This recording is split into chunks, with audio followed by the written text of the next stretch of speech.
दोस्तों आज हम डिफरेंसेस देखेंगे एक पुअर माइंडसेट और रिच माइंडसेट के बीच में। इसके लिए मैंने 3 बुक्स का सहारा लिया है, rich dad poor dad, 7 habits of highly effective people और द ई मिथ रिविजिटेड। दोस्तों सबसे पहला डिफरेंस एक पुअर माइंडसेट और एक रिच माइंडसेट वाले लोगों में ये है कि रिच माइंडसेट वाले लोग सबसे पहले अपने लिए एसेट्स बनाते हैं जो उनको हर महीने पैसे लाके दें और उसके बाद सारी कंफर्ट की चीजें खरीदते हैं। लेकिन गरीब माइंडसेट वाले लोग दिखावे के लिए, शो के लिए सारी यूजलेस चीजें खरीद लेते हैं और उसके बाद उनके पास पैसे ही नहीं बचते कहीं अच्छी जगह इन्वेस्ट करने के लिए और वो पूरी जिंदगी गरीब ही रह जाते हैं। इसका मैं एक रियल लाइफ एग्जाम्पल देना चाहता हूँ। कॉलेज टाइम में मैं एक कॉलोनी में रहता था जहाँ पर 6 या 7 घर थे। वो सारे के सारे बहुत ही अच्छे तरीके से डिजाइन करे गए थे, काफी खूबसूरत। उन सब घरों में से सिर्फ एक घर इनकम्प्लीट था और वो एक बिजनेसमैन का था। बाकी सारे घर डॉक्टर्स, इंजीनियर्स और प्रोफेसर के थे। जहाँ पे मैं रहता था वहाँ पे सिर्फ अंकल और आंटी थे और वो दोनों प्राइवेट यूनिवर्सिटी से रिटायर्ड थे एज अ प्रोफेसर और इसीलिए उन्हें कोई पेंशन भी नहीं मिलती थी। जब मैं पहली बार उनके घर गया था तो मुझे लगा था वो बहुत ज्यादा रिच हैं। उनकी कार से लेके इंटीरियर डिजाइनिंग, फर्नीचर, हर चीज परफेक्ट थी। मैं उनके फर्स्ट फ्लोर में एक रूम में रहता था। मैंने बहुत बार नोटिस किया कि अंकल और आंटी की बहस होती थी पैसों के रिगार्डिंग। कोई भी एक्सेस खर्चा उनके बीच में टेंशन क्रिएट कर देता था। एक बार मैं अंकल के साथ उनकी बालकनी में बैठा हुआ था तो मैंने उनसे कहा कि आपके साथ वाले पड़ोसी ने शायद अपना घर कंप्लीट नहीं किया। तो इस पर उन्होंने कहा, हाँ बहुत कंजूस है, कार भी नॉर्मल सी रखी है, एक ही फ्लोर बनाया है, इनकी वजह से हमारी कॉलोनी अच्छी भी नहीं लगती, पता नहीं पैसे खर्चते ही नहीं।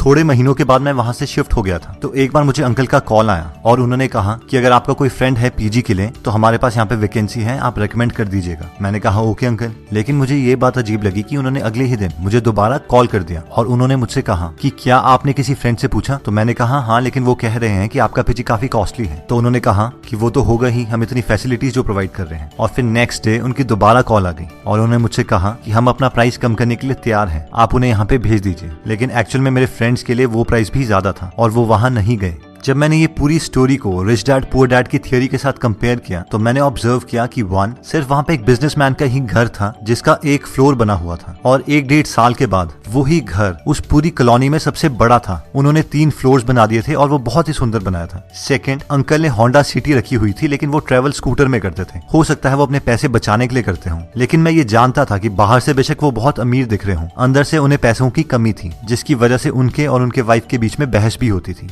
और दोस्तों पुअर मेंटालिटी वाले लोग ऐसी ही गलतियां करते हैं। सैलरी 15,000 होगी लेकिन आईफोन 50,000 का ले लेंगे। जितनी रिक्वायरमेंट है उससे बहुत बड़ी गाड़ी लोन पे ले लेंगे। 10-10 हजार की जीन्स ले लेंगे, शूज ले लेंगे। लेकिन अमीर मेंटालिटी वाले लोग इस चीज को एक्चुअल में कैलकुलेट करते हैं कि कोई भी प्रोडक्ट उन्हें कितनी वैल्यू प्रोवाइड कर सकता है और तभी उसके लिए पे करते हैं। नेक्स्ट पॉइंट कहता है कि अमीर मेंटालिटी वाले लोग सबसे पहले खुद को पे करते हैं, उसके बाद किसी और को। आप में से बहुत सारे लोगों ने रिच डैड पुअर डैड पढ़ी होगी लेकिन बहुत कम लोग रॉबर्ट और उनकी वाइफ किम कियोसाकी की एक्चुअल स्टोरी जानते हैं। इन दोनों की शादी से पहले रॉबर्ट बहुत ज्यादा उधार पर थे। ये दोनों चाहते थे कि अपनी लाइफ को इम्प्रूव करें लेकिन इनकी मंथली सैलरी से ज्यादा इनकी मंथली लोन इंस्टॉलमेंट्स थी जो इन्हें देनी पड़ती थी। लेकिन रॉबर्ट को अपने रिच डैड के सारे प्रिंसिपल्स याद थे जिन्होंने कहा था कि अपने आप को सबसे पहले पे करो। इसीलिए रॉबर्ट कहते हैं कि हम अपनी सैलरी का 20% हमेशा सेव करते थे। फिर चाहे उधार वाले लोगों से जितना मर्जी प्रेशर क्यों ना आ रहा हो, उस प्रेशर को हम एज अ मोटिवेशन यूटिलाइज करते थे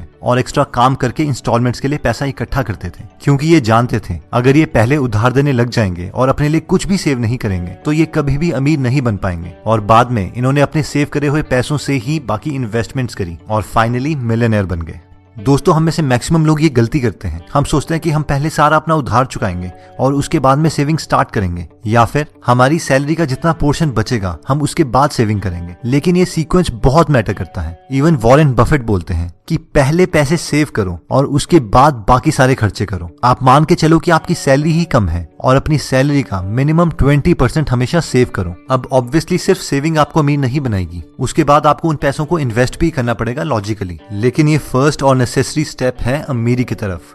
नेक्स्ट पॉइंट कहता है कि अमीर मेंटालिटी वाले लोग अपने स्किल्स को पूरी जिंदगी भर इंप्रूव करते रहते हैं। इसी प्रिंसिपल को 7 habits of highly effective people book में शार्पन द सॉ के नाम से बताया गया है। क्या आपने कभी ये नोटिस किया है कि बहुत कॉस्टली प्रोडक्ट्स की एडवर्टाइजमेंट कभी भी टीवी में नहीं दिखाई जाती? कभी भी फरारी वाले आपको टीवी में एडवर्टाइज करके ये नहीं बोलेंगे कि आप उनसे फरारी खरीद लो। ना ही कोई हेलीकॉप्टर की कंपनी या प्राइवेट जेट की कंपनी आपको अपना प्रोडक्ट दिखाने के लिए पैसे खर्च करेगी। लेकिन अब सवाल आता है कि ऐसा क्यों है? मैक्सिमम पॉपुलेशन तो टीवी ही देखती है। ऐसा इसलिए है क्योंकि ये लोग जानते हैं कि जो लोग इन प्रोडक्ट्स को एक्चुअल में खरीद सकते हैं वो अपना टाइम टेलीविजन में वेस्ट नहीं करते। ज्यादातर मिडिल क्लास मेंटालिटी वाले लोग graduation, post graduation, PhD, post doc कर चुके हैं, इसलिए वो सोचते हैं कि वो रेस्ट डिजर्व करते हैं और उन्हें कुछ नया सीखने की जरूरत नहीं है, और वो आराम से जॉब के बाद घर में आते हैं और टीवी देख के अपने को रिलैक्स करते हैं, क्योंकि वो सोचते हैं वो इस चीज को डिजर्व करते हैं। वैसे ही कहीं मिडिल क्लास बिजनेसमैन घर में आके आराम से सीरियल्स देखते हैं। नई चीजें सीखना उनके दिमाग में प्रेशर क्रिएट करता है। लेकिन रिच मेंटालिटी वाले लोग ये जानते हैं कि उन्हें अपनी स्किल्स पूरी जिंदगी भर इंप्रूव करते रहनी है। नई चीजें सीखना उनका पैशन है, ये चीज ही उन्हें रिलैक्स करती है। अगर हम बिल गेट्स का एग्जांपल लें तो वो माइक्रोसॉफ्ट से रिटायरमेंट ले चुके हैं, वो एक बिलियनर है, उन्हें कुछ करने की जरूरत नहीं है, लेकिन फिर भी वो हर वक्त कोई ना कोई बुक पढ़ते हैं और अपनी सारी बुक्स के नोट्स अपनी वेबसाइट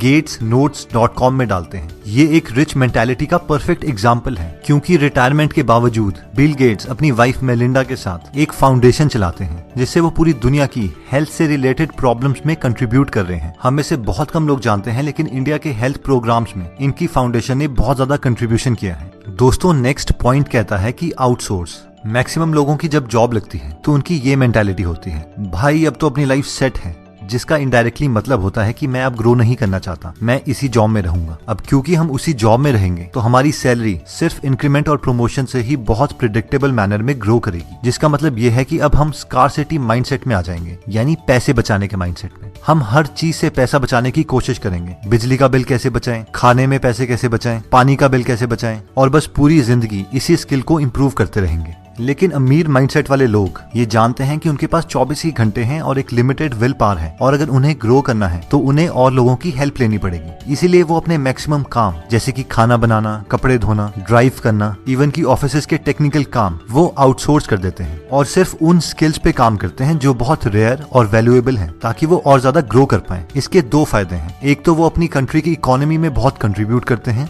दूसरा इस प्रोसेस में बहुत सारे लोगों को जॉब दे देते हैं। लेकिन एक पुअर मेंटालिटी वाले लोग इन लोगों को देख के बहुत चिढ़ते हैं, यार ये तो बहुत स्टाइल मारते हैं, बिना नौकरों के तो ये काम नहीं करते। लेकिन रिच मेंटालिटी वाले लोगों के दिमाग में कुछ और ही चल रहा होता है। उनका मेन मकसद स्टाइल मारना नहीं, बल्कि अपने टाइम को बचाना होता है, जिसे गलत इंटरप्रेट किया जाता है। अब दोस्तों, इसका मतलब ये भी नहीं है कि आप सारे काम को आउटसोर्स कर दो और बाद में घर में बैठ के दोबारा से टीवी ही देखो। इसका मतलब सिर्फ ये है कि अगर आप ग्रो कर रहे हो और अगर आपको और लोगों की हेल्प चाहिए तो आप अपनी ग्रोथ को रोकोगे नहीं और हिचकिचाओगे नहीं, और इसीलिए कामों को आउटसोर्स कर दोगे। दोस्तों, नेक्स्ट पॉइंट कहता है कि think win win. Human psychology को समझने के लिए रिसर्चर्स ने एक एक्सपेरिमेंट किया। उन्होंने दो लोग जो एक दूसरे को नहीं जानते थे, उन्हें एक कमरे में बिठाया और टेबल पर $100 रख दिए।